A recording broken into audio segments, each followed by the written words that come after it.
So, Don, please. You have 2 minutes. You can stand up or you can remain seated, whatever you like. Hi, everybody. Is it? Yep. Okay. So I'm not sure about the entertaining part that Randy mentioned. Probably the rest of it, yes. My name is Dawn Lang. I live in Kaslo, and I've had the honor of representing you as a school district trustee for the last 6 years, and now for the next 4 years. So a total of 10 when I'm complete here. I very much, I'm very proud of what I do with the school district, and as you know, we've gone through a difficult time with our labor unrest in the last couple of years, and we're working very hard within the school district to make sure that those relationships of all of our staff are strengthened and continue as we move forward. So I'm happy to respond to Randy's question when he gives it. Thank you. Thank you, Don. John? Donna Cormie, RDCK resident and looking for the RDCK Area D seat. Good evening and thanks for coming. I have lived at South Fork on the outer edge of the RDCK for many years. I know our Area D very well. Speak up! Excuse me, if everyone could just try and keep that mic really close to your ears. All right. Okay. I know Area D very well, having worked for various businesses from Meadow Creek to Ainsworth. I've served 2 terms on the Village of Kaslo Council and attended RDCK board meetings. I know how it works. I will have some catching up to do, but what I don't know, I will find out from those who do. Area D is the most beautiful and diverse district in the Kootenay boundary region, probably even beyond. Up the lake to Ainsworth with Kaslo in the middle. What could be better? The biggest problem facing all of us right now is the lack of 24/7 emergency health care. If elected, I will work with other like-minded individuals to find the solution that I believe is possible. I will support efforts by entrepreneurial individuals seeking to become financially independent. I continue to be hopeful that Meadow Creek Forest Products will once again be a major employer in our area. It would be my pleasure to serve as your representative on the RDCK board. There will be an all candidates meeting for Amy and myself at the Seniors Hall on Tuesday the 4th from noon to 2. See you there. Thank you, Donna. And now, Amy. Hi, everybody. Can you hear me okay? My name is Amy Watson. I've lived in Kaslo and Area D for almost 10 years now. I'm a mom of a young son who's 5, and I've been mostly working with community services as your food security coordinator, which has me up and down the lake working with farmers, retailers, distribution, all sorts of aspects in our food system. Previous to that, I was an organic farmer on the coast, and I worked on many different boards that helped me understand process, listening, and how to find consensus among large groups that have diverging issues. I was lucky enough to be asked by Andy Shadrack, our current director, to be the alternate for the past 3 years. He saw that I had quite a bit of interest in finding solutions and working towards community development, and that experience solidified for me that I very much not only enjoy the work of working for a community, but I enjoy finding solutions. So this has been a great opportunity for me.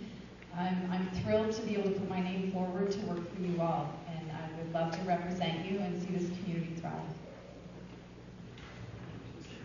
Thank you, Amy. And I should have said before Donna spoke that Donna and Amy were 2 candidates for RDCK Area D Director. And the next 3 speakers are your candidates for Mayor of Kaslo. And before we begin, anyone at the back, please feel free, stay where you are if you want, but there's some primo seating up here, and feel free to wander out. You won't be interrupting anyone. So next, our first candidate for Mayor, Pat. Thank you very much. As you can see on my handout, there's a picture of me in the mountains. Well, you meet the nicest people in the mountains. Anyways, I've worked for a lot of various organizations in Kaslo. I've been on Community Forest and Royal Canadian Legion, Abbey Manor, Town Council. And these are all diverse people, and one thing you know that I can do is I can work with anyone because I work on various boards and they are all diverse. The other interesting thing is that I do this without any personal gain or personal favor or handle personal favors. I do my due diligence, and due diligence is not micromanagement. Due diligence is doing your homework and looking into the subjects that you're dealing with. I have a good understanding of the town infrastructure, and that includes things such as the water, the sewer, the roads, etc. And I'm in favor of any kind of improvements with the water, or the sewer, or a swimming pool, or a ski lift. But there's always one thing you have to have, and that's due diligence. What will it cost? So these always need to be looked at. So I've worked in many fields in the past. You know, I've fought fires, tree planted, log mined, construction. I've been all over these mountains, and I've worked in town a lot. And I think I'm good at finding solutions to problems. And I'm also interested in looking at creative ideas to deal with one of our major two funders in town, which is the Community Forest Society and the Columbia Basin Trust. If we combine those fundings for large projects in town, I think I'm in favor of looking at anything that would benefit the community of Kaslo and Area D. And anyway, so if you vote for me, vote for a change, because otherwise you're going to get the same old stuff for 4 more years. Thank you. Thank you. And next, the next candidate for mayor is Ray. Good evening, all, and thank you for coming out to one of Kaslo's celebrated events every election year. I've served 2 terms as your mayor, and I found it very interesting and engaging, and I would like to serve a 3rd year because certain things have been initiated and started which I would like to try and finish. One is the 24/7 ER service. There are ways in which that service can be delivered, and I think it's really important for the community. I also have a passion for sustainable economic development, and I sit on a board of the Southern Interior Rural Action Committee who has made rural BC a priority to try and lobby the provincial government to recognize that rural BC plays a very important role in the economy of the province. So the other thing that I like about this, I'm here to listen to what people have got to say. We're 2 weeks away from the election, and I have a website which my daughter helped me put up that has some interesting information on it with my information at the back. I have an email address where we can explore some of your thoughts and ideas in a little more detail than in this forum. So thank you for coming this evening, and I'll look forward to you talking at the mix and mingle part of this effort. Okay, thank you. Just a quick question to those of you in the back. Are you able to hear our speakers clearly? No problem? Good? Excellent. Thank you. Okay, our next candidate and our 3rd candidate for mayor, Susan. Good evening. My name is Susan Hewitt. I'd like to start by welcoming you all here tonight and welcoming my fellow candidates and members of the media. I'd also like to thank the Kaslo Institute for providing an opportunity for this forum for people who don't engage in social media to have an opportunity to speak to their candidates in person. I've been a resident of Kaslo for over 32 years, a taxpayer for 28 years.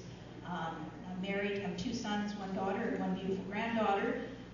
Ever since I've been in Kaslo, I have volunteered with numerous charitable organizations.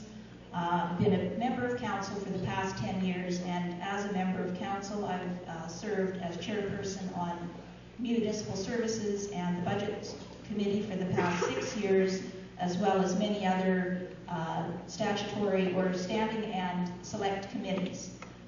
Proud of the accomplishments of the last 3 years on council, which included completion of the Water Street plan and improvements on Water Street, restoration work on City Hall, she's looking gorgeous, and the broadband initiative, as well as very fun fire hall.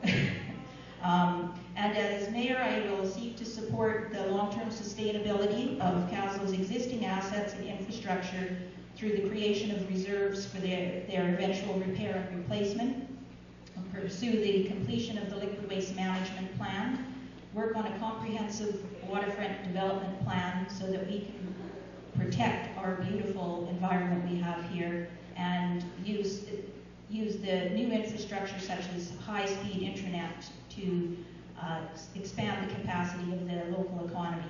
I'll wrap up by saying I would be proud to represent our community as mayor for the next 4 years. Thank you. Okay, thanks very much. So there you have it, your new school district number 8 trustee, 2 candidates for the RDCK Area D directorship, and 3 candidates for mayor. And now we're going to move to the 9, count them 9. Dude, by the way, I don't mean to be sacrilegious here or anything, but do we look like a famous painting? Whatever that makes me, right? So we're just going to arbitrarily go from my left and move down to the end of the table. There was no rhyme or reason to the seating arrangement here. Certainly first come, first serve in terms of where folks sat. So obviously, Renee, you came last. And so you get to go first.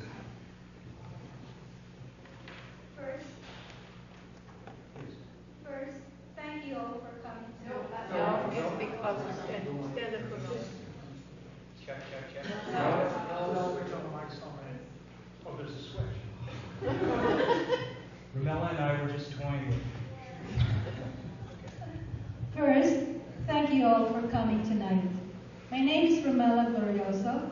My family and I have been living and working in Kaslo since 2008. Since moving to Kaslo, I have immersed myself in our community. I've attended council meetings, especially when important decisions need to be made. I volunteer my time and skills in local nonprofit societies as a board member, 2 years with Lord Putnam Lake Arts and Heritage Council, and I'm now in my 4th year with the Lighthouse.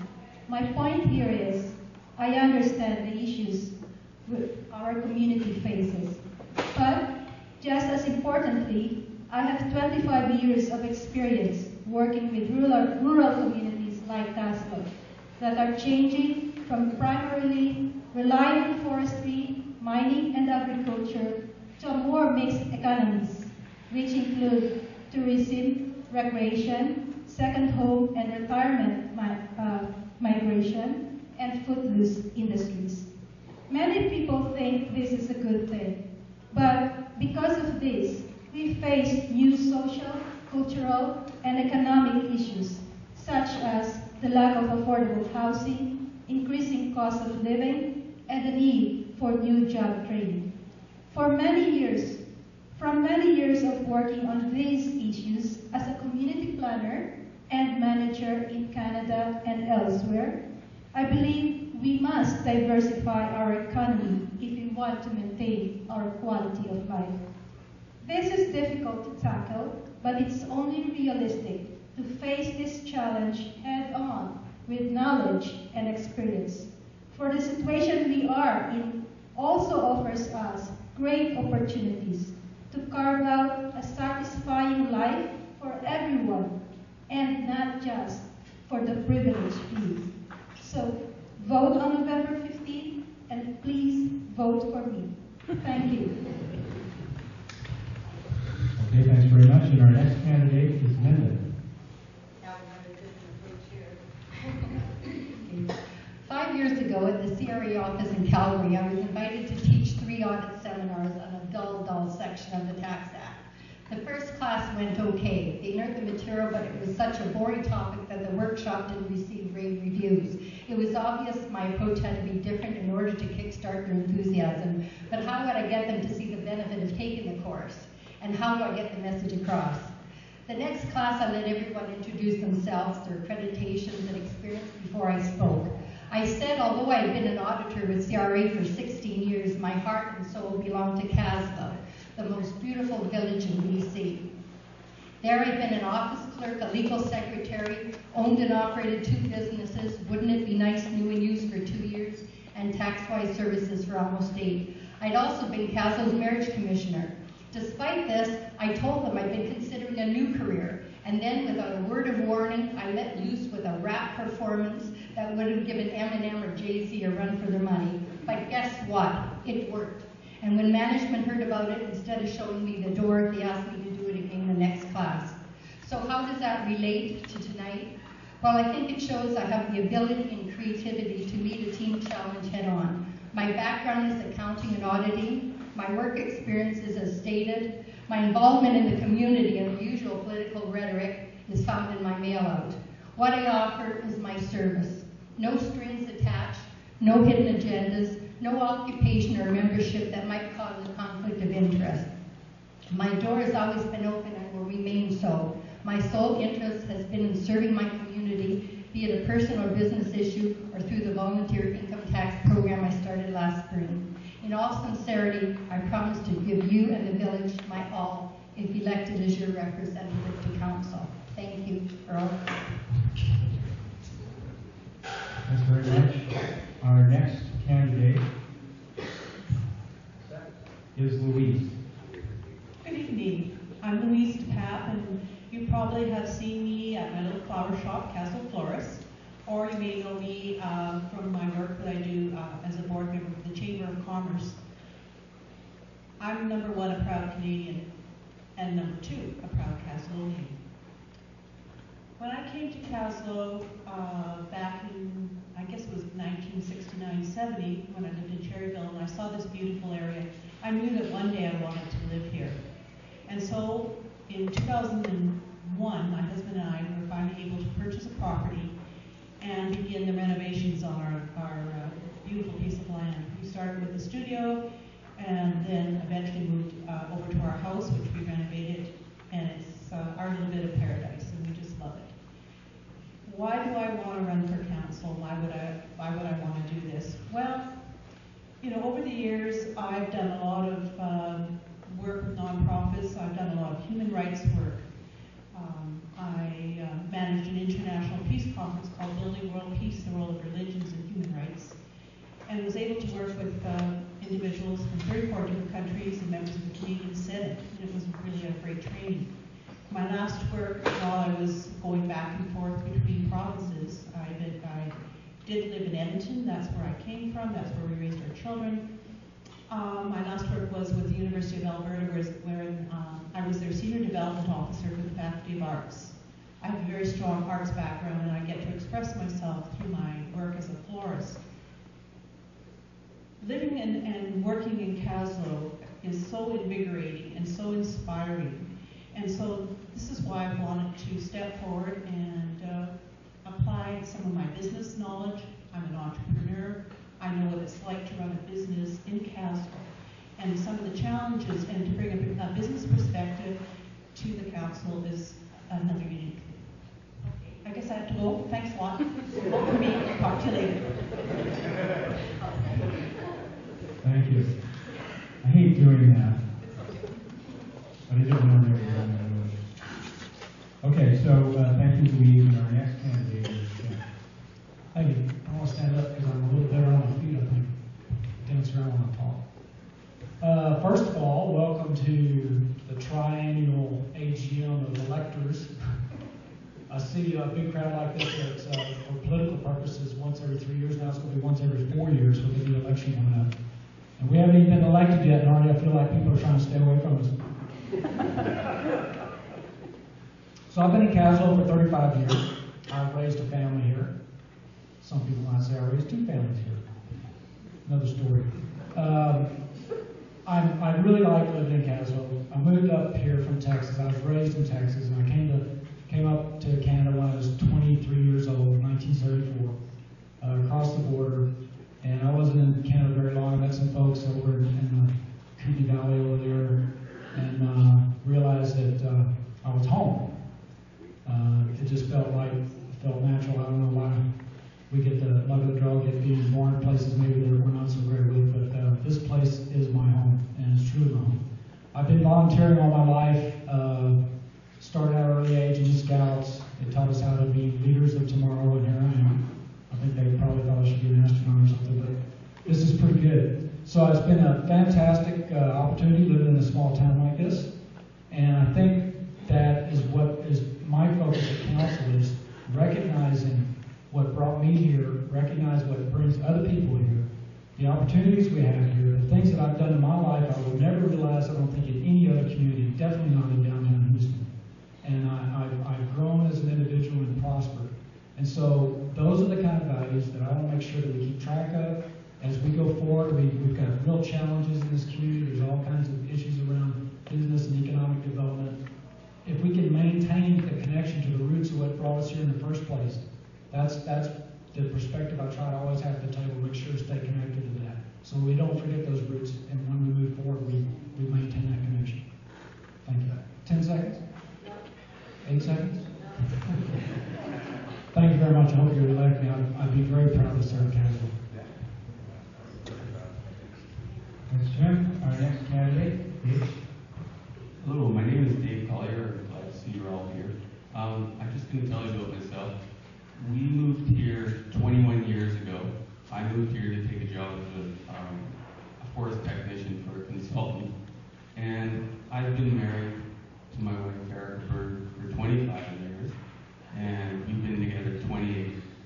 We've raised 3 children here in this town, 2 sons and a daughter. They all attended the school system here, have gone through it, and moved on to have a working life. I'm currently a GIS consultant in town, and GIS is basically working with data and creating maps, and I do all my work basically at distance for people all over the place. My background is I've been a forest technologist for 29 years. I studied GIS 12 years ago, and I worked steadily towards that field from now on. I stopped working in the woods. I've been employed by the Kootenai Lake Ministry of Forests and the Ministry of Sustainable Resource Management. So I do have some thoughts about the government and working for the government. I volunteered twice, and I've been actually a director of the board for the Kaslo District Community Forest twice, and I can tell you, both times, it was all really, really heated, and it was a really good experience. So I'm not campaigning when I'm telling you this. I'm telling you who I am, and I'm running for council. And I'm really not a huge politician, but I want to be on the council and contribute. We live here. We own our house. We built it in '96. So thank you. Thank you. Our next candidate is Justin. Good evening, everybody. Thanks for being here. That's probably what I love about Kaslo the most, is people are engaged and they come out to things. I am running for council because I became involved in the municipalities about 7 or 8 years ago when I started working for Revelstoke. And I started clerking departments, understanding public works, understanding the finance department, understanding administration, sort of my background. And I always had this idea that I wanted to be a leader, but this gave me a chance to make agendas, do things, understand process. I did that in Revelstoke, and I ended up buying property here, and then I learned how to backcountry ski. I learned how to dance in the Kootenays. I learned how to basically be in love with this place. Then I worked for the city of Nelson, and I started doing different tangible capital assets where I inventoried all of Nelson's assets and figured it all, and did a lot of work that way. And in this time, I started to become friends with councilors, mayors. What do you do? What's this job all about? How does it work? Started going to council meetings, understanding this process, and understanding that if I was ever to run, it would be in a municipal setting. I find that provincial, federal, here I can see a difference on the ground. And so, as I came to Kaslo, I got involved in this project called Project Comeback, where we started a rural revival school up the lake. Wanted to find more ways to keep young and old people entertained, so we opened a little yoga studio downtown. Grand opening is on the 1st if anyone wants to come check it out. And really just beginning to make a difference and feel a difference in my community and getting involved as possible. I really enjoy the people that work for the city right now. I actually applied to work for them and now decided to become a counselor. And I look forward to chatting with all of you, listening, hearing what you have to say, and serving in the best way possible in this community. Have a beautiful night.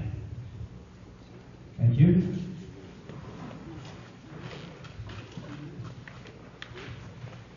Our next candidate is Kelly. Well, hi everybody. Do I really sound that nasally? In my mind, I sound like, hi, my name is Kelly. Anyways, My wife told me not to ramble, so I won't ramble on too much.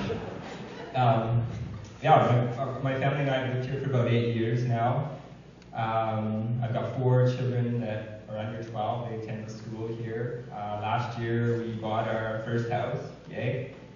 That was a big reason why I chose to run for council. I wanted to take my destiny. Oh, sorry. Did you hear all that? Yeah. That was the reason why I chose to run for council. I just wanted to take my destiny into my own hands. And I know we're going to be here for a long time, whether I get elected or not. We're going to be here in this community. We love this community. By trade, I'm a massage therapist. And by the way, I think I've seen quite a few of you naked, or at least partially. But you know, Kaslo, better a lot of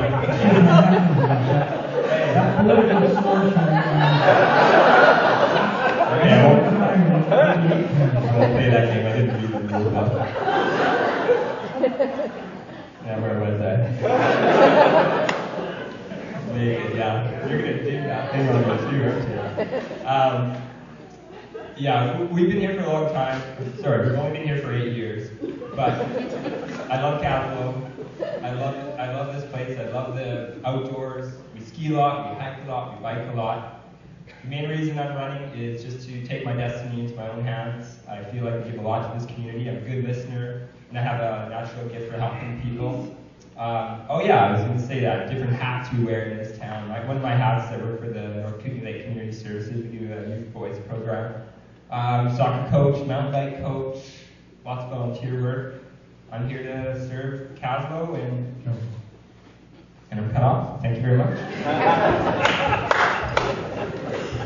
Notice I think I told them right that if I did that, they had 10 seconds, but they're shutting up immediately. You're going to have some tough choices here, eh? Politicians who not only listen, but go the extra mile. Thank you very much. Our next candidate is Rob.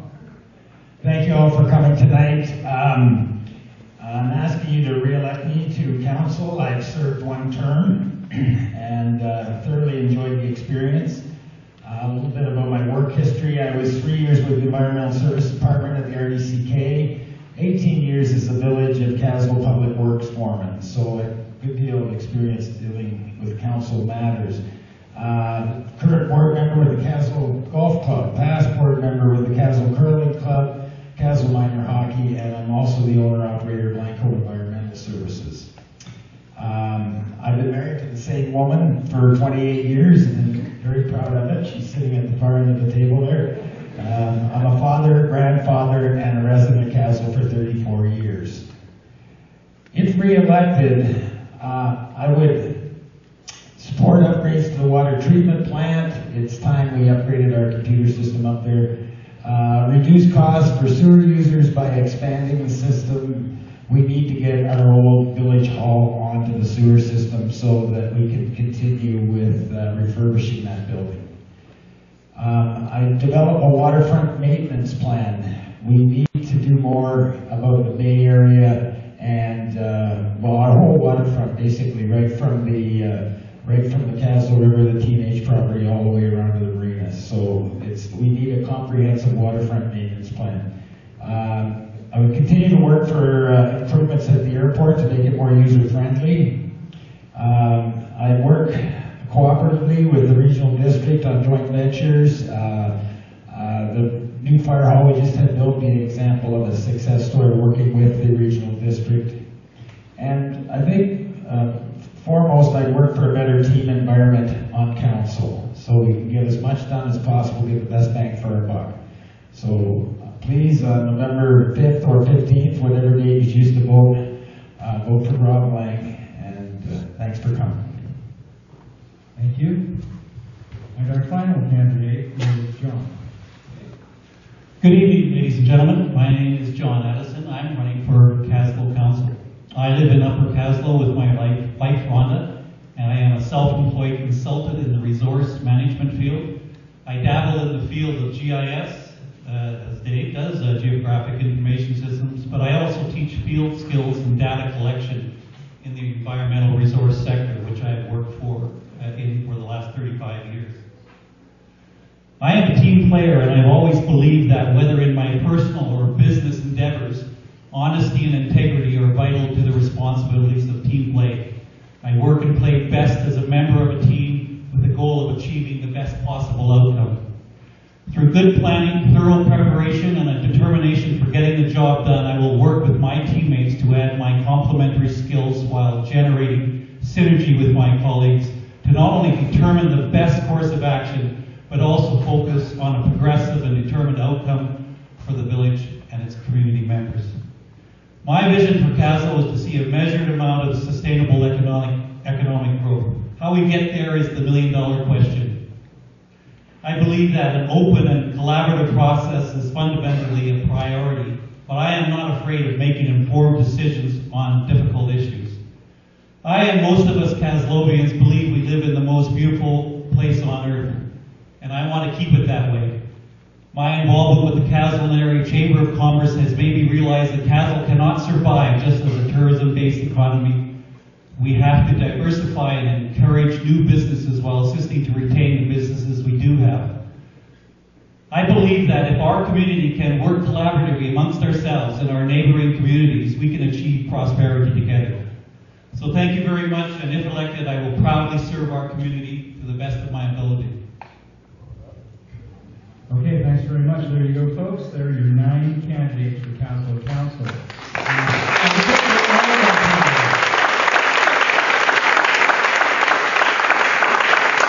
I'm just curious, how many of you have run for public office at any level at any point in your life? Let's see some hands. What's the question?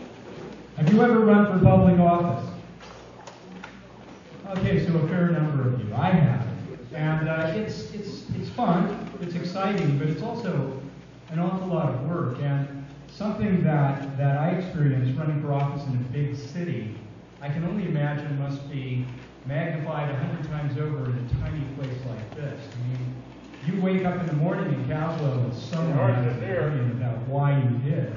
I can only imagine the kind of input that so many of us give our political leaders and candidates when we know that they're suddenly not normal but politicians.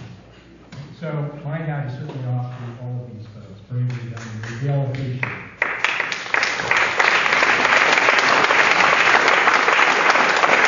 Okay, so I noticed that there's at least one doctor in the house, so I'm going to ask him right now, is there something we should do for the next 90 seconds that would be a physiological and psychological boost to all of you so that you'll be as attentive and comfortable as possible for the next act here, doctor?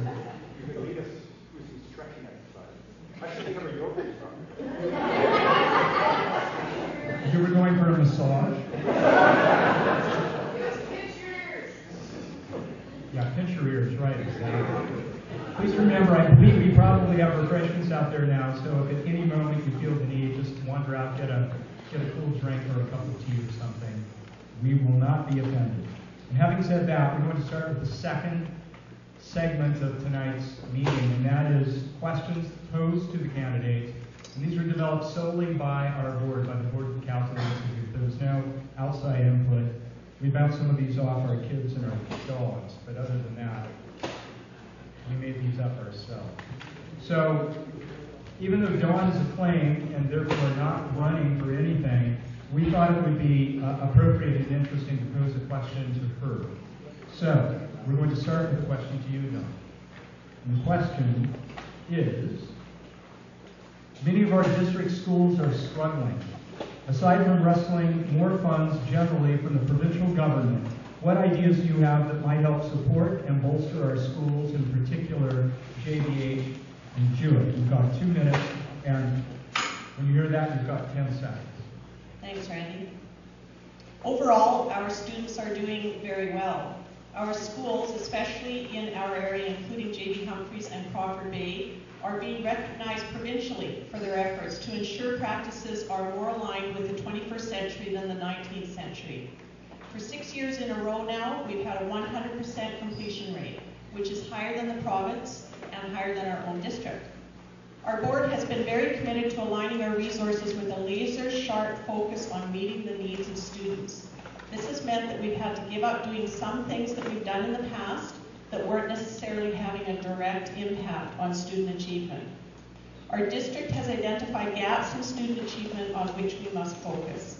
These areas include a gender gap, non-completion, transitions, critical thinking skills, poverty, social and emotional well-being, and early identification of at-risk literacy and numeracy.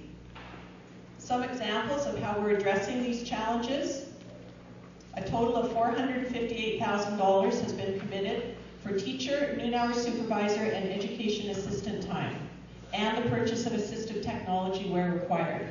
These funds will also support the continuation of our very successful Read by 3 initiative. $565,000 in community links funding continues to be focused on attending to the specific needs of our vulnerable learners. We have allocated $211,000 to specific capacity building and adult learning initiatives, and $25,000 through the independent learning portfolio. An effort to maintain current levels of teacher staffing, we are adding back staffing for targeted funds such as Aboriginal education. Okay. $200,000 in our technology evergreen fund, fleet fund, and aging shop equipment. Thank you very much. Thanks very much, Dawn. That's Dawn Lang, our school district number 8 trustee. Thanks so much. Dawn has permission to leave. No derision, please.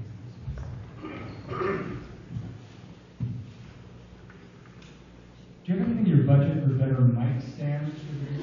I will work on it. Okay, now we're going to move on to our 2 candidates for RDCK Area D Director. We're going to begin with Donna, and I've got 2 questions for them. We're going to ask the first question of each of you, and then I'll pose the second question, and we'll go back the other way. So Amy, you'll answer the second question first. So, Donna, respect for politicians generally seems at an all-time low. What are your ideas to rekindle the respect and participation among citizens for and in the political process? It's quite easy to become cynical regarding politics and politicians these days. A wiser way, especially at our local level, would be to judge us as you find us. Don't tar all with the same brush. Are we respectful and honest face to face? You'll be able to tell. It's not that hard.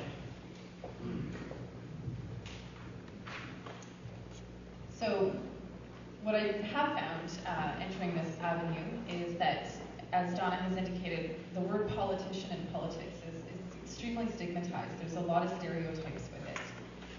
It often is associated with being self-centered, with having an ulterior motive, and basically being out for yourself or a general interest of yours. What I find challenging is I don't relate to any of these attributes. I was going to try and not look at my notes, but I'm going to. Reinstating more accurate vision of what politicians can be is actually looking at them, is instilling respect. When a constituent comes to me with an issue, I listen to them without first determining what their political alignment is, what their background is, or what circle they might roll in. None of that matters. If a constituent comes with a question, I listen and I focus on the solution. If I don't have it, I will redirect them. Reinstating this respect and having our connection to each other, which is actually relationships, is how we can bring this to the forefront of being a more respected profession. We certainly don't get into this for fame. It's not a famous or well-paid job. We get into this because it's a service, and I feel very much so that being of service to my community is what drives me, and that's why I'm here, and I hope it really changes the way we can see local politicians. Okay, thanks very much to both of you. And now the second question, we'll start with Amy this time. If you're elected, how do you intend to balance the interests of such a large and thinly populated area? What is it about your background, your life experience, your personality that you believe makes you the right woman for the job? So in terms of rekindling interest, I think what we have seen in this community is we're actually very engaged. Just seeing the population of people that are here right now, knowing how many conversations I've had in the last 2 weeks, We are highly involved. We all share a common interest. We love this community. We love this region. We want to see it thrive. So oftentimes what I find is it's just reframing it. If we call a meeting a political meeting, most people are not going to show up but the ones already involved. If we ask, what's your vision? What are you interested in? People want to talk about this because we all share that interest. In terms of actually making it more interesting, I think it's matching up those needs to engage with all the things we love: art, culture, music, sports. We don't need to keep things separate. We don't need to have a political meeting to talk about our issues and then go down to the Langham to watch shows. We can combine them because we're actually very engaged, and the discourse in this community is amazing. One of the things we really need to recognize is that what often we do is we point at our differences and we point at what was wrong. We're not pointing at our commonalities, and we're not pointing at the amazing things in this community. Having a vibrant community is a rarity in this world. It is really, really, it's almost on the verge of extinction. So what we have, we need to harness that and build on that, opposed to focusing on what doesn't work. Let's work on what does work and really talk about that and build on that. I've lived a rural lifestyle in Area D for many years. Over time, I have met many of you while doing a wide variety of jobs and volunteer activities. I am an independent businesswoman. I know the difficulties small business can face in remote areas. My ability to communicate and network on many levels means that I can represent you anywhere. Okay, thank you both. So those were the questions from the Institute for our two candidates for RDCK Area D Director. And now we're going to move on to our three candidates for Mayor of Kaslo. And again, there are two questions. We're going to start at this end. So the first answer will come from Pat, and Greg, and Susan. Then the second question will simply reverse, and Susan, you will be the first to tackle question number 2. And remember, as I said before, these questions are consciously framed to be general, to give you a general sense of what makes these people tick. It will be up to you in the second half of this evening, if you like, to pose questions that might focus on specific issues. So, Pat, you've been given 2 minutes on the world's most popular TV show. And you're there to encourage people to consider Kaslo as a place to live and work. What are you going to say? Well, tell the world. Kaslo is in a very nice location in the mountains of British Columbia, and we're in Canada, which is in the Western Hemisphere. One thing we have going for us here is we have stable banking, stable labor, good education system, and whether people like it or not, we still have a good health system. And I think that I can get the people to trust in Kaslo, that we have opportunities here with funding to explore funding ideas with through the Columbia Basin Trust, Kaslo District Community Forest Society. If somebody's got some ideas for large projects, because I think we want to focus on doing some large things that will benefit Kaslo and Area D. We also have a good land registry system here in this country, and we have a low crime rate. So I think what you want to do is convince people to move out of the cities and move to the rural areas. I think, for example, it may happen that something might happen in the cities, and people want to move out of the cities for whatever reason, because of traffic or crime or whatever. And all you need is 0.02% of people to move out of the cities, and we have an economic boom in Kaslo. And that would be a lot, a lot for us to deal with. If people always say they want to have, 20 houses here, 400 jobs. If we get half a dozen houses built in a year around here, this town has a hard time keeping up. So we don't need to attract a lot of people. We just need to attract some people and get them to stay here. And I think by having a well-informed community and just make their time here a pleasurable one, we'll see what we can do. Thanks. Okay, thank you, Pat. Please let me know, each of you, if you need the question to be quickly reframed. Are you okay? Okay, great. I enjoyed thinking about and providing some comments on this first question, so I'm pretending I'm actually at this world-class TV station. Thank you for inviting me to participate in this TV presentation. I want to share with you information about the community of Kaslo located in the province of British Columbia on the west shore of Kootenay Lake. Are you thinking about relocating to a community with a vibrant, rural-oriented lifestyle? An environment where the air is clean, the water pure, and the managed forest mountain scenery is spectacular. I invite you and your family to journey to the village of Kaslo. Arrange to have breakfast with the mayor and discuss the virtues of a village of Kaslo and surrounding area. For a small rural village, Kaslo has a number of valued amenities.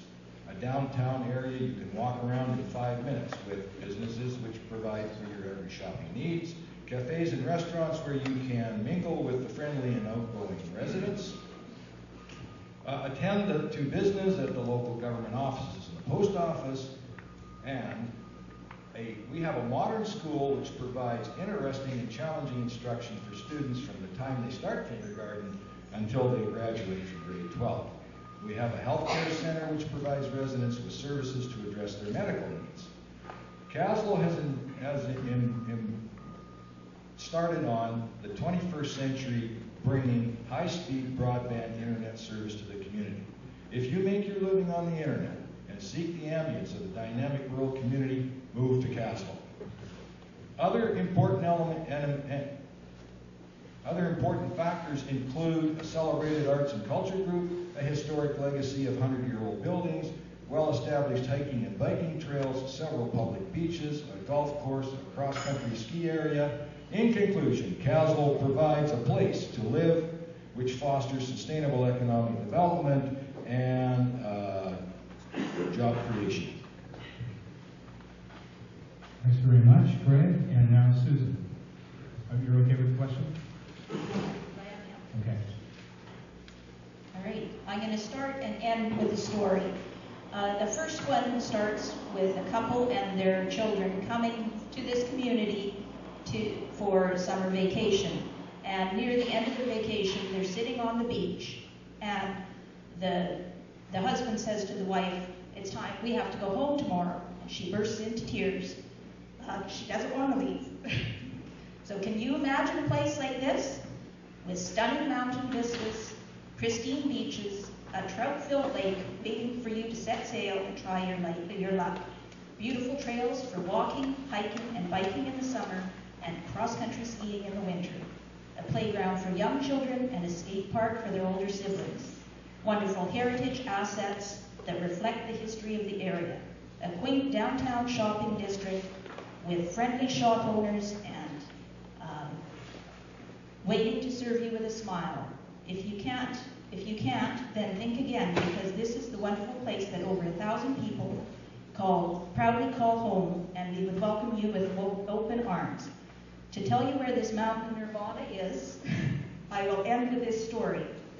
A woman who works as Crown Counsel in Vancouver visited this summer, and when she returned home, a colleague asked her what she had done over the weekend. She said to him, "I was just in the most beautiful place in the world," to which her colleague responded, "You must have been to Kaslo." And both those two stories are true, and they actually happened this summer. Well, I would say the following. I think obviously two of these people are not going to be our next mayor, but I think we should hire the other two to head up the new Kaslo Tourism Authority, generously funded by CBT. Thank you very much. So those were your three candidates for mayor with their first question. And now the second question, and we'll start with Susan. If you're elected mayor of Kaslo, for many both here at home and further afield, you'll become the face of Kaslo. What personal attributes do you bring to the table that make you the right person for the job? Susan. First and foremost, I love my community and would like to live here for the rest of my life. I have just demonstrated my personal commitment and integrity sorry, I shouldn't be reading my script. So I've demonstrated my commitment to personal integrity and collaboration. I have the experience of 10 years on council and understand local government protocols and processes. I am fair and respectful. I I am willing to listen to alternative perspectives and accept differences of opinion. I'm hardworking. I embrace new and emerging technologies and can see that they have a place in our community. I have a proven ability to work with a wide diversity of citizens and interests represented in the village.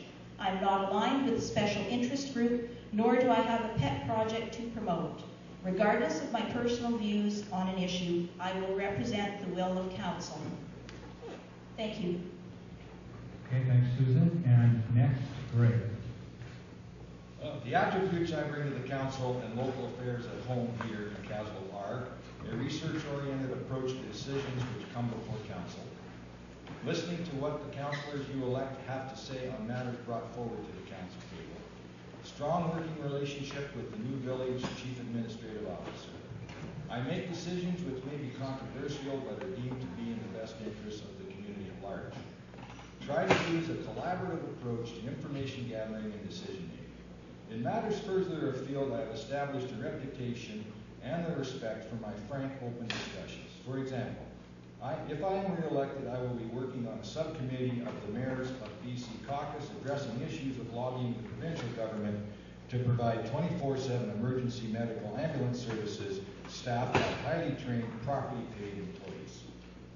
A second example is the accomplishment I achieved as the RDCK appointed director to the Southern Interior Beetle Action Committee. Collaborating with board members, we approved funding of various projects in rural BC with a value of $1.2 million.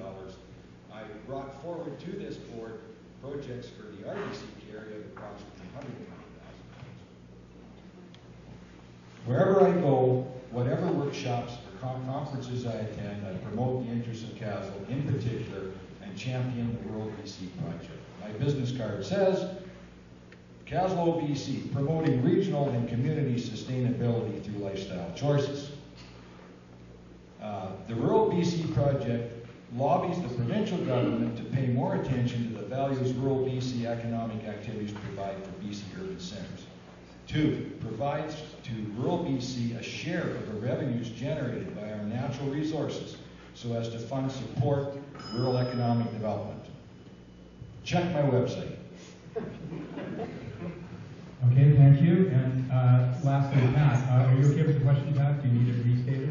Would you like it again? No, I'm comfortable with it. Okay, great. Yeah, well, I think if you have somebody representing Kaslo, the first thing you have to do is to be able to trust them. So I think most people know that they can trust me and that I have no personal interest, and that I'll do my due diligence. On the board of Happy Manor, we recently looked into developing some affordable housing, and it was too costly. We didn't get the funding, but what I'm getting at is we did our due diligence, and when I look into anything, whether we can resolve the issues over in the Kaslo Bay or the marina, I will do my due diligence again and get into discussions with the property owners to see if there's any resolutions to the problems. Again, that is another issue that has suffered from a bit of lack of due diligence, which is unfortunate. But I'm a problem solver. All the organizations I've been on, I've come up with solutions to problems in my self-employed. I'm a problem solver, and I also am good at meeting with people and dealing with them, because the biggest thing you have to have with anybody is trust. And I think people know that they can trust me. Thanks. Okay, thanks very much. I think that just about does it, right? Okay. Would everybody stand up for a moment, please? Just for a moment.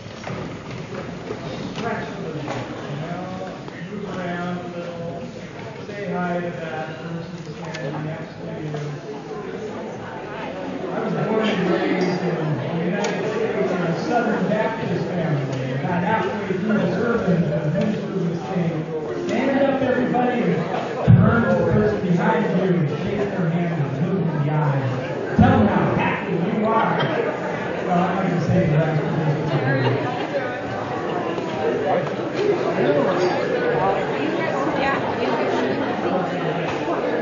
Don't forget the refreshments out there. And we're about to post punches for the candidates. Hi, nice to meet you. And right now, here we go. You can stand up.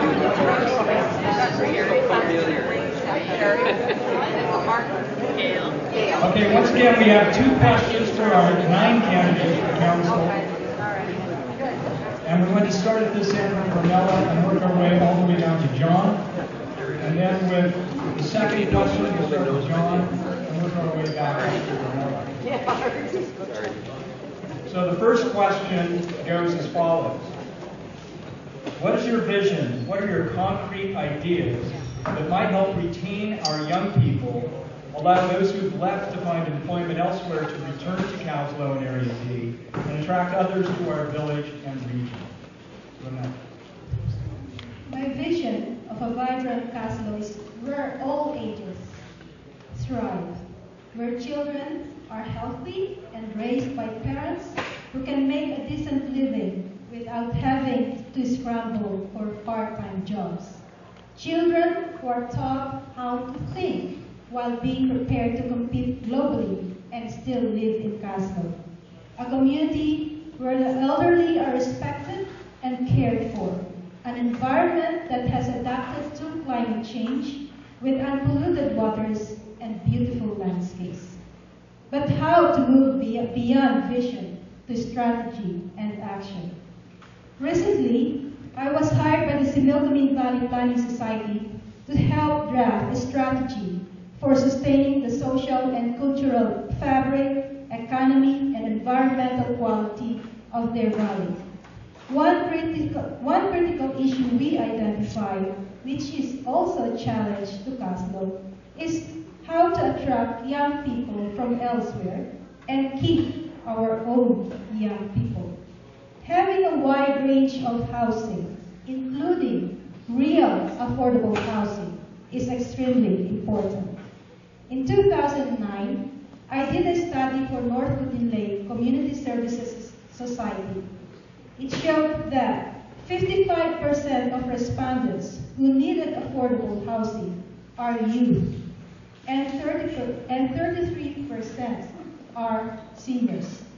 The village of Kaslo can do a lot more using tools that have been successful elsewhere, and if I am elected, I will bring this vision and experience to the council. Thank you. Thanks for that. Our next candidate, Linda. Linda, you're okay with the question? Would you like me to restate it? Okay. Sorry. Okay. If we really want to keep them here, it's going to require our time, effort, and financial resources. My number one, I think the number one way to keep them here is educate them. Educate them in the reality that the current condition of our economy requires that they actively participate in their own intellectual and social development to arrive at a clear idea of what kind of life and lifestyle they want for themselves, and what is realistic and attainable if they wish to remain in Kaslo. 80% of BC's labor market is in the service industry. The primary, one of the 3 primary employers are in the trades. The other 20% is a goods-producing sector, primarily in construction and manufacturing. I doubt whether Microsoft or TELUS will open a call center in Kaslo versus Bombay, but as stated in my mail out, there is a world of opportunity in this small place to pursue your passion for profit by finding a specific need and filling it. I think I heard Susan say in her interview with the Kaslo Institute that her son had just finished journeyman plumber, and her new daughter-in-law, trained as a legal secretary, was taking a course as a dog groomer, and they would both soon be coming here when she was finished. Well, that's the type of thing we need. You have to find something where there's a need and fill it. 40% of the new jobs in the next 2 decades are supposed to also be in the skilled trades and technologies. The second thing we can do is prepare them for what awaits for them in the big world outside our small geographic area of 2,500, but motivate them to do it, to see and be inspired by the world beyond the village, and let their experiences be used to motivate other young people when they return. Finally, mentor them by teaching them about specific issues and coaching them. Thank you. Thanks very much, Linda. Our next candidate, are we sure okay with the question? Yes. Vision versus concrete ideas. Is that correct? Yeah. What are your concrete ideas that might help retain our young people? attract others to Kaslo? The vision part of this question was pretty easy because it's easy to visualize having our 24/7 back. It's easy to visualize having public transportation so that our young people don't have to hitchhike and that people can get to their medical appointments and that they're able to socialize with people beyond their own community. That's easy to visualize. The reality of it is a little more difficult. I thought about solutions, and solutions won't come forward quickly overnight. We're not going to reinvent the wheel, but I think we should look at creative ideas that have come forward but didn't come to fruition. So was it the timing or a lack of cooperation? And I think we should revisit some of these wonderful ideas that have come forward from the community because I think they have validity, a lot of them. When we look at the demographics of the village, there is a component that are resistant to change, and they have the right to be resistant to change. But if that change was more reasonable, say 5 to 10 or to 7%, as opposed to a suggested total flip of what has been established, perhaps it would be more palatable. So trying to change and to engage at a more reasonable pace, I think it might work. One of the solutions has already been put forward, and that is the high-speed internet. I had a young son that moved here about 2 years ago, and he's an IT guy, and he did graphic design and animation.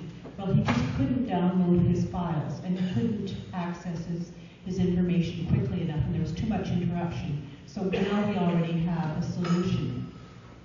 Thank you.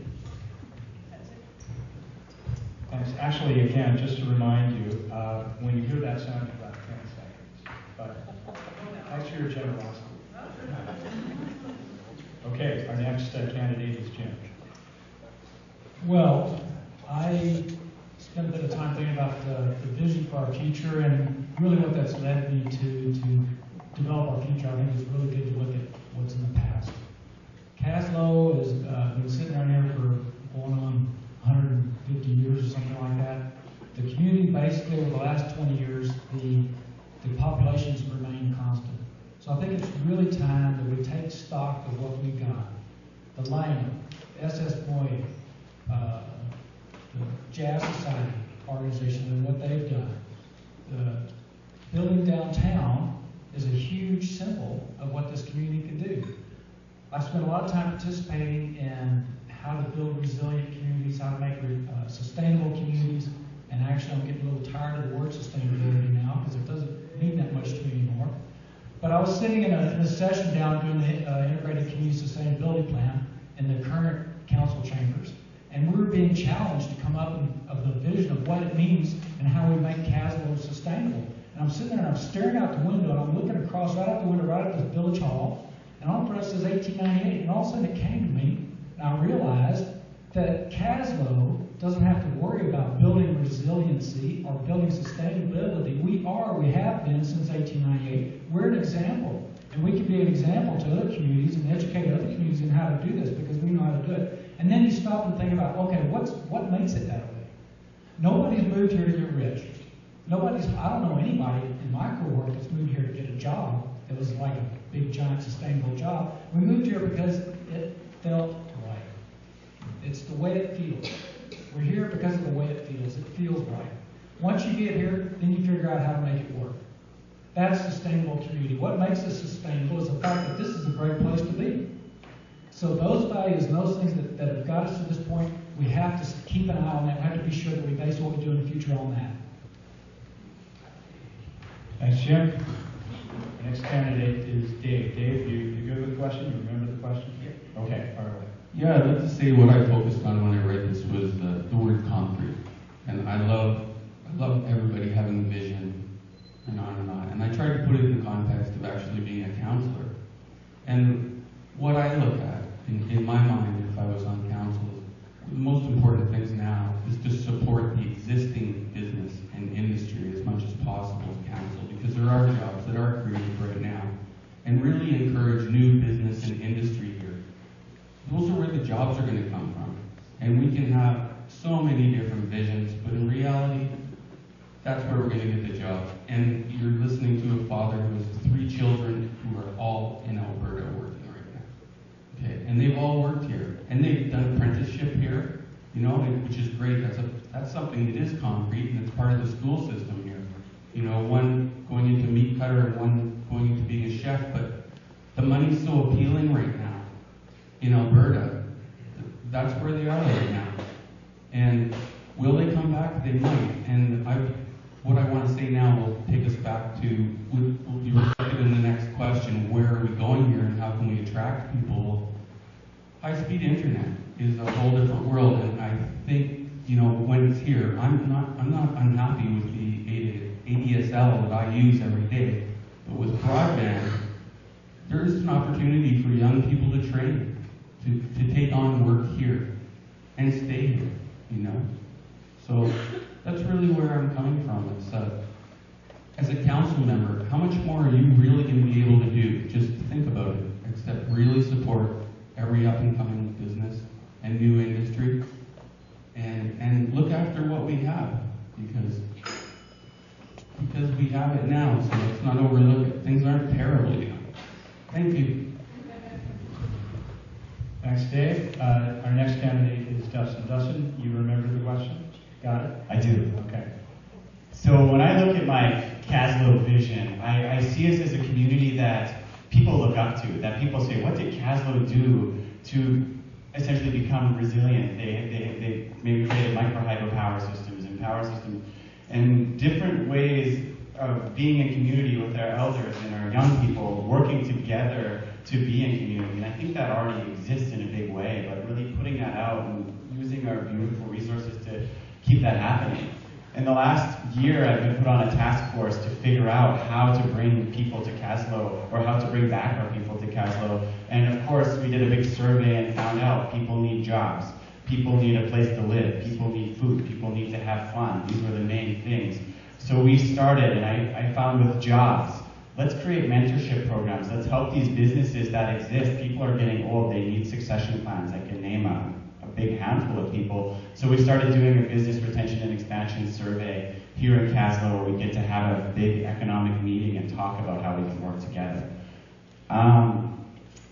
Places to live, food. We started a school to teach people how to preserve vegetables, how to pick apples, how to wildcraft, how to use our resources and create this resource-based economy, and to really bring innovation and creativity into what we do. Even the mining industry, the logging industry, we just need to be creative in making our logs worth more money. It's possible, and we're doing that. I cannot stand to see another logging truck drive out of our town without leaving money in our where we live.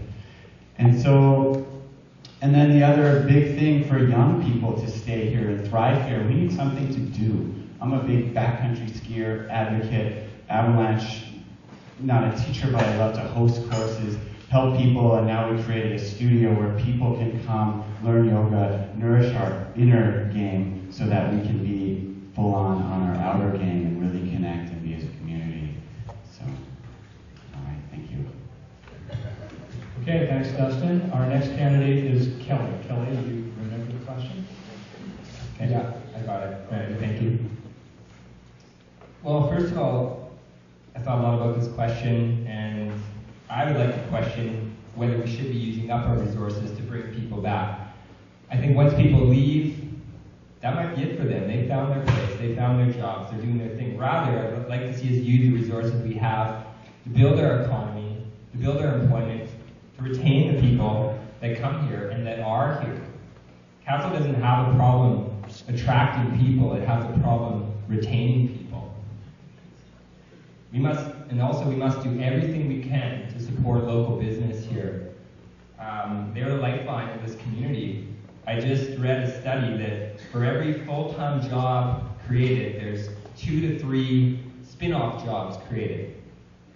That's in the service sector.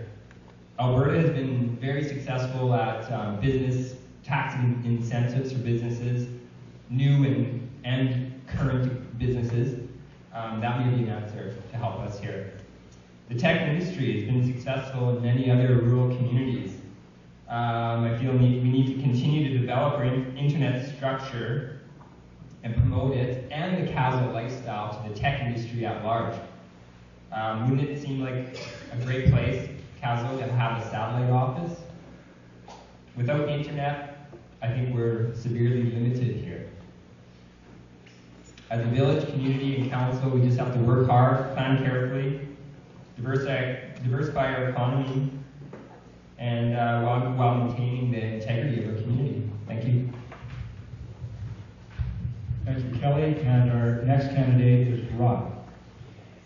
Yeah, when contemplating this question, I got to thinking about a group of kids that went to school with my son Ben and chose to stay in Kaslo rather than gravitate to the big bucks of the tar sands or the bright lights of the Lower Mainland.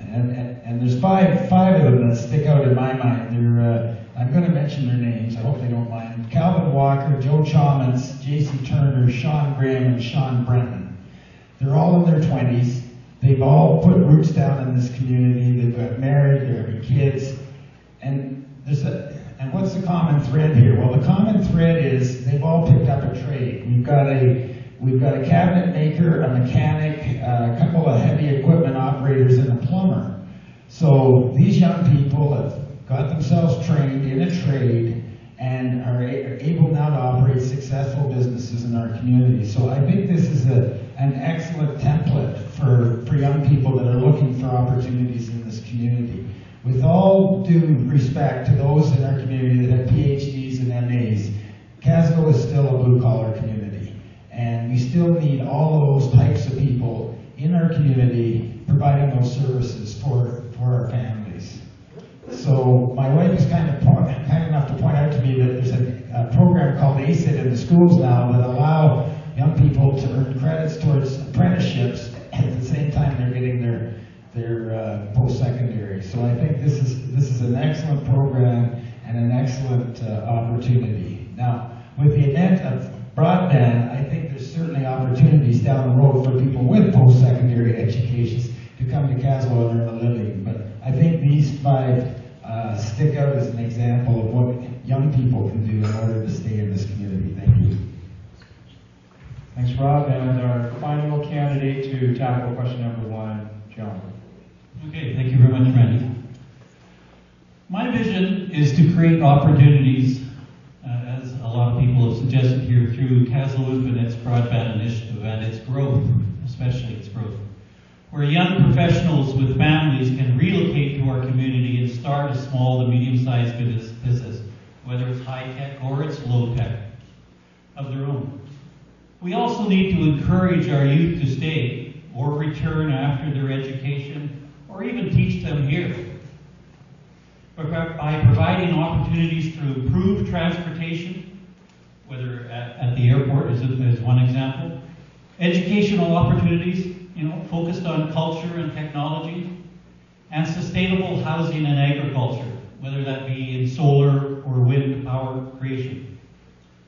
With these young professionals in the community, there would be a rejuvenated downtown core, an improved attendance at the schools, and the potential to renew our healthcare facility. By welcoming new entrepreneurs into our community, the prosperity of our village overall will increase. Thank you. Okay, thanks, John. And we're going to move swiftly on to our second question. Wow, it was so much easier the first year after my wife Janet and I moved here.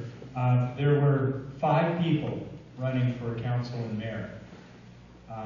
And I believe the last person whose name went on the ballot for council did so sort of at the 11th hour because there was a vacancy. My dog Scout couldn't become a councilor that year. And this year things are different. I have to thank you for hanging in there. Democracy isn't always easy, and I know it's kind of warm in the room. We'll just breeze through this next question with great eloquence and conviction, and then take a quick break, and then it's your turn. So we're going to stick with John down at that end of the table for the second question for our council candidates. And it is as follows. After logging and mining, what? In addition to our traditional industries, what other sectors or projects might we focus on that could lead to new, well-paid, sustainable jobs for folks here in Kaslo and the area? Okay, thanks again. Thanks again, Randy. Well, I'll keep this one short because I kind of said what my intention is in the previous question. But technological innovation is one sector we need to focus upon. The possibilities are endless to create opportunities for good paying jobs, providing housing that is affordable and sustainable, and supporting existing businesses within our community and beyond. With the broadband initiative already started, we could attract new technological-based businesses that would not only bring Kaslo and area the prosperity that it needs and wants, but also draw visitors into our village and region to help rejuvenate our tourism businesses. And that's all. Thank you. Okay, great. Rob?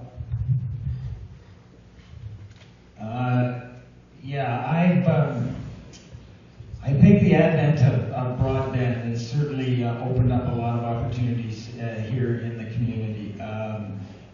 Certainly in the education and skills training aspect, and I know I'd like to see Selkirk College, no plug intended, ramp up their efforts to expand programs here within our community. The tourism sector has pretty much taken over as our #1 employer here in the town, and talking to a lot of tourism operators this summer, most are reporting the best year ever since the crash of 2008. I'd like to see that trend continue. I think there's more opportunity. More can be done to attract tourists to our community. They're vital to our economy, which obviously is on a bit of a boom and bust cycle with the summers being really busy and the winters being fairly quiet. So tourism is still an area that we need to focus on.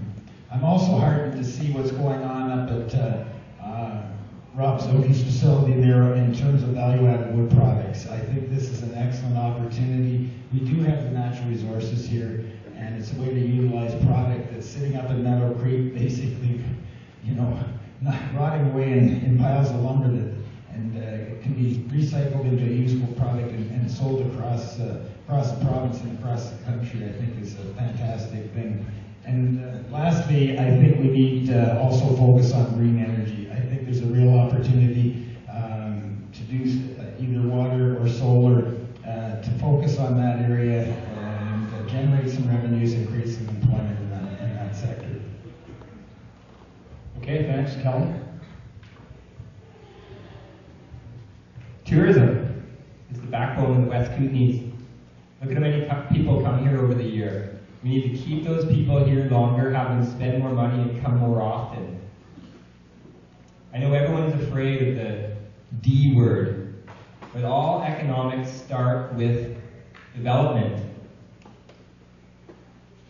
We control the development growth through planning so we don't end up with problems like we have right now in the Bay. We hold plebiscites for all major decisions and designs. We include our satellite communities like Mirror Lake, Pine Ridge, maybe Shetty. They also have a lot riding on decisions made here in the village.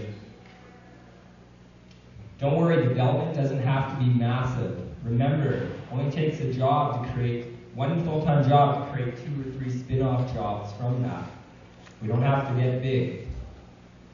I have a lot of ideas and plans to grow our tourism economy, but like any economic growth, whether it's tourism, manufacturing, technology, or forestry, we need the political will to make it happen. Without the political will, opportunities are lost and economies wither. Thank you. Thanks, Kelly. Dustin? Kelly, I didn't know you were such a distinguished speaker. That was great. So, the question about logging or mining after that, those are two things I don't think we should really discount. I think we're sort of missing something in this value-added logging and mining. I see all these elders around and people, and I own an old mining claim, and I sit up there and I know that our world is looking for resources.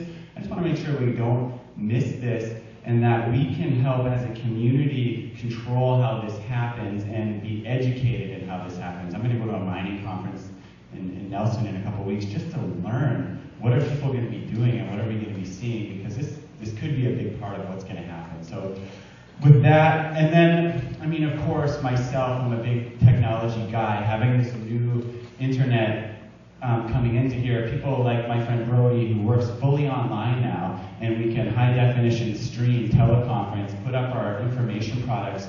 Really, I think one of our biggest resources is our people, our knowledge. People are going all over the internet right now searching for knowledge about anything, how to grow a tomato, how to grow a mushroom, how to make a microhydro system. These are things that we're experts in that we can teach people about and sell it online. I believe that there is an opportunity via the internet to go out and get money and bring it into our community without just circulating our own dollars around, but bringing new dollars. So that's one thing. I look at Selkirk College and their new Blade Runners programs and those kind of things where young people specifically can get trained, get a chainsaw ticket, be out in the field, get a job that works for them now, and train specifically for what we need in our industry. And I see that happening already, and I just want to make sure that that continues. And I just can't stress, like, our people, our creativity, and our innovation, and our connectivity is what's going to really move us forward, bring our young people here and keep them. All right, do that. Thanks, Dustin. Next up, Dave. Hello, everyone's been talking about it. I agree. I haven't been unhappy with the internet speed that I have, but broadband will be better. And just to give you an example, I think I was asked, where's another sector after logging and mining? Obviously, I have a lot of forestry background. Forestry's in trouble right now. And that's affecting me too, because I'm losing some work. Because I'm a GIS analyst, I do all my work online.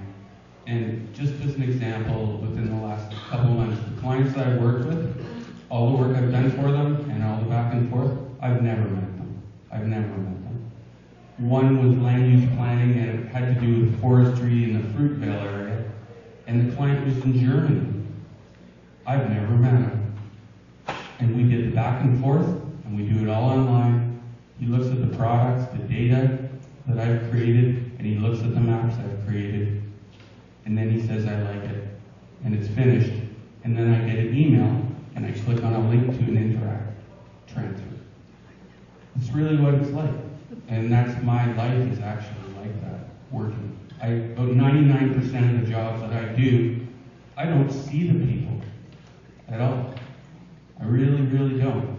And even though I work with the community forest that I do here, and I do their GIS, I don't have to sit down and talk to Sabrina and Bill face to face. We talk on the phone sometimes, but we do it mostly by email, And so there's a future in this, for people who can work like that, and they're educated in a way that they can do this. And so it is a different sector, and I'm not the only one in town who's doing this. I'm positive. Thanks, Dave. Next up, Jim. So, it seems like a real simple question at the first, right off the top, but after mining and logging, obviously we've got Kim and all that going on, but really what's, with the broadband, what's behind that? What actually would make sure that we attract people, get them to come back? And I'm going to go back to what we've got. And that is, we have the lifestyle. We have a place that's very attractive for people to be. I think it would be very difficult. I don't know anyone that can really have a beautiful enough crystal ball that we can sit here and say, oh, this is the kind of job we're going to try to attract to Kaslo. I think the important thing is to attract people. When those people come, that's where you're going to find your innovation. Innovation is going to come by bringing new people to the community. The way we're bringing new people to this community is because it's a great community.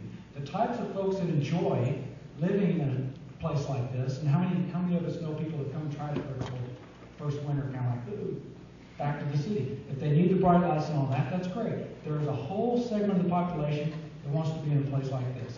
You get them to come here, all they've got to do is come and want to experience one thing, whether it's a show at the Langham, or 40th anniversary year, or standing on the decks of the SS Moya and dreaming what it's like going up down the lake on that boat, or visiting over the Legion, or looking at this beautiful, the City Hall to me is the hugest symbol we've got right now of what we can do as a community to get people to come here. That is a demonstration of what we got going, what this community is all about. You get the people to come here, you get them to experience our lifestyle, they're going to bring innovation. They're going to bring in ideas. They're going to bring whatever wage they need to be here. Some of us don't need so much. Some of us need a little more. I don't know anybody here who needs a whole lot. We just need to get by because it's a beautiful place to live. We sacrifice making the big bucks to be in a place like this. And that's okay. That has value. That has a social capital value, a social asset value to it that you can't trade for money. So let's keep this place great, keep the home fires burning because they're coming back. Thanks, Jim. Next up is Louise. Hey, do I get my 2 10-minute segments back when I lost? Anyway, I had a lot of fun with this question. And I could see a lot of things that potentially we could do. So I was thinking, you know, as we age, we're going to all require some assistance. And we have young people coming up. So there's going to be, of course, there's yard work, carpentry, walking dogs, snow removal, building ramps, putting up Christmas lights, Meals on Wheels, washing and detailing people's vehicles, and changing winter tires. But then there's also opportunities, I think, for hiking, biking, and quadding guides. I looked at value-added wood products, of course, stationery, books, and kites. And then I thought, a kite festival. There's another event we could do. I mean, Kaslo is perfect for a kite festival. So there we go. Then I thought about woodworking and the fact that we have so many talented woodworkers here and mentorship. And I thought about things like specialized doors and windows and picture frames. Because I know when I need picture frames, I'm not really thinking the wood is here, I can get them right here, this is what I want. So I think that's great. Sports Academy, using our school and doing hockey schools and other sports schools. Outdoor Adventure Academy, and I'm thinking Kaslo Institute here. Music Academy. And the amount of wealth that we have here and people that have knowledge are craftspeople that can pass that down to the next generation. So succession planning and getting and engaging some of our young people and training them in the amazing skills that we have here and now. Those were some of the things that I could envision. Thank you. Okay, thanks. Thanks, Louise. Next up, Linda. Okay, I think the purpose of the Village Council itself is to use this word economic sustainability, and in my little handout, I put that is using the resources we have as efficiently as we can in order to keep functioning and hopefully improve our current condition. I think council should be working in cooperation with the Chamber of Commerce as far as attracting businesses and that here. But basically, I almost agree with Jim and his perspective that what we have here is just a matter of maintaining it and how do we keep the people happy here. I know we had the question about the youth in the community, but it seems like we want to keep them in bubbles, we want to keep them in plastic bags and hold them here. If Kaslo has what they need and they want, they'll go, let them fly, give them wings, but they'll come back. So in the meantime, I think when everybody's talking about technological innovation, I was looking at, companies are hiring people in order to develop specific apps for all these technological little gizmos here, and the average income was $91,000, so that sounded pretty good if somebody's into computers and that. Basically, boom, bust, and echo in the 1980s said that healthcare was, the aging population was what was going to be of concern. I think for Kaslo, if we're going to go into any other industry, it should be tourism. I watched a tape there for a fellow named Roger Brooks who talks about tourism and how you boost the economy in a small town. And oh yeah, get another 10 from when you hit me before. Okay, so we have to do experiential. You have to provide an experience, like Napa Valley is wine, Vegas is gambling. So we have to think if we're going to go that tourism route, we either go winter sports, we either go summer and fishing, etc. But basically, I think Kaslo is run on the entrepreneurs. Find a need, find a skill, and fill it. Thanks, Linda. And lastly, the ever timely Ramel. First of all, forestry is not finished. It's a key part of our economy, and if we manage it sustainably, it can serve us well for the foreseeable future. Moreover, if we maximize the value of wood products we ship out, we maximize our economic benefit. So besides forestry, we should also remember that we have tourism and recreation, second home and retirement migration, arts and culture, service industry, and some small-scale manufacturing industry. But we can do more.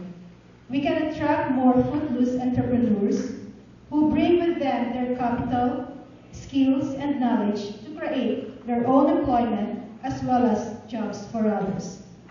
These kinds of people are usually younger, and many are environmentally aware and would be supportive of innovative green infrastructure. One such project is wood gasification project that will generate more local employment, increases energy efficiency, and reduces wood waste from our forest. The province of BC has committed $27 million to fund wood gasification projects to communities dependent on forestry. However, to attract these people to the village of Kaslo, the village needs to provide 3 important things. Excellent health care, including 24/7 emergency care, broadband internet, not only in the central business district, but for everyone, and some minor improvements to our existing airport. Thank you. Okay, thanks very much.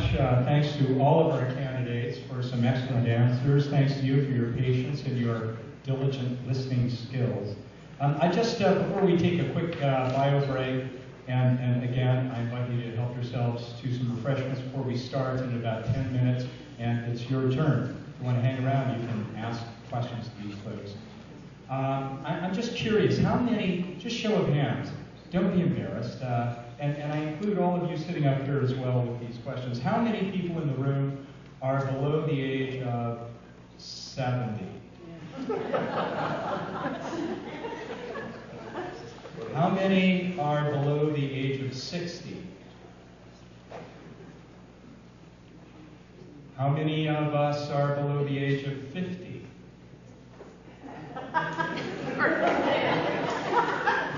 How many are 40 or younger? Is there anybody who's 30 or younger in the room? Okay, so those are future mirrors. I wanted to get it right down to you, Belle. I hope you're paying attention, right? We're counting on you. Okay, folks, so thank you very much. We're going to reconvene in about 10 minutes. Talk to your neighbors, stretch, grab a refreshment, talk to these folks if you want, and we'll start again in 10.